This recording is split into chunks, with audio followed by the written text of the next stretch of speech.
a 35 to 70mm zoom lens. Install it at the very top of the bracket. Adjusting the lens's focal length can change the size of the projected pattern. There's also a bracket on top to hold the glass slides. And a USB microscope connected with a cable. A 395nm LED UV lamp bead. Installed on the displacement stage. Easy to align with the camera lens above. This lamp bead can't be used directly. Reduce the camera's exposure. Take a look. See? There are obvious dark areas inside. Some areas are bright. Some areas are less bright. The photoresist is not evenly exposed. It's impossible to get the most perfect result. I have to add a uniform light sheet. One is not enough. The middle is obviously brighter. It's fine to add 2 sheets directly. Fix them with screws. Aluminum foil is added to both sides, preventing light from spilling out from the sides. Still the same as before. Use film to print patterns as the photomask. It has a coating on one side. It can achieve clear black and white distinction, placed between 2 layers of glass. This ensures it is completely flat. There's also a Fresnel lens below. The light source at the bottom is outside the focal point of the Fresnel lens. How can we make all the light passing through the lens converge on the camera? Lens? See? The higher up, the smaller the light spot. A most simple micro-projection lithography system is assembled. A slide cleaned with isopropanol. And also have to wipe it a bit. Remove any residue. Place it on a hot plate. Bake it at 250 degrees. Remove any residual moisture. Turn off the power supply. I used to use this dry film photoresist. But this time the precision is a bit higher. It's a bit difficult to use it. I switched to this liquid photoresist. Even though this thing is about to expire, the price is still very high. Luckily, it's 30% off. Good enough to use. Full field machine. It's also handmade. It's a brushless motor for drones.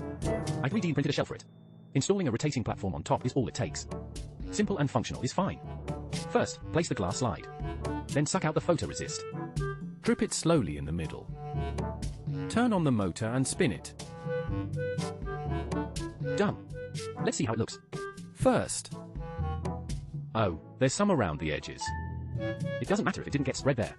The middle part is fine anyway. Abort. To let it cure quickly. For this kind of photoresist. After many attempts. Bake it at 70 degrees for 2 minutes. The effect will be best. Time's up. Stop heating. Take out a slide coated with photoresist. Use very fine sandpaper to create marks. That's all it takes. First, mount it on the bracket above the lens. Adjust the focus of the microscope and camera lens until the image of the photomask projected onto the photoresist becomes clear. Because the carrier slide is transparent and has a certain thickness, with the previous polishing marks, the focus can be precisely adjusted to the side coated with photoresist. After adjusting, replace it with a normal slide. The one below is with photoresist.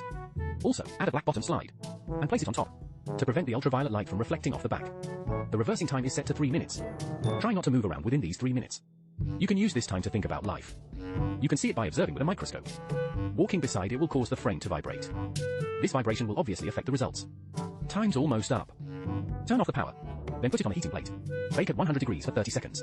When the time's up, put it on the aluminum block nearby. Cool it immediately. Mix distilled water and sodium hydroxide to make developer. Immerse the slide in the solution and stir for about 40 seconds. Then rinse clean with distilled water. Shake off the excess water. Then just dry it with a hot air blower. Look at this effect, it's very good. The text is completely invisible to the naked eye. Prepare to build conductive titanium metal on it. First, open the chamber door. A piece of titanium is placed in the middle of the magnetron as a target. Install the rotating shutter with the slide. Press the switch. Start the turbomolecular pump.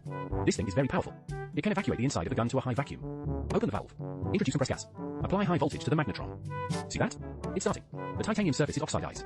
So now, the color looks wrong. This is good now. See that? This color is right. Rotate the shutter. Align the slide with the magnetron. It hasn't been a few minutes. The slide has completely lost its transparency. A reflective surface has formed. Construction is complete. Release the valve. Let's see. So bright. Like a mirror. Put it in acetone. Remove the excess photoresist. See the effect. Quickly brush it with a soft brush.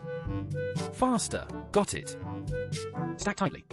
Finally, rinse it thoroughly with distilled water. Look at the final effect. It's perfect. Using this simple lens system, successfully reduced the size of the photoresist film by 14 times.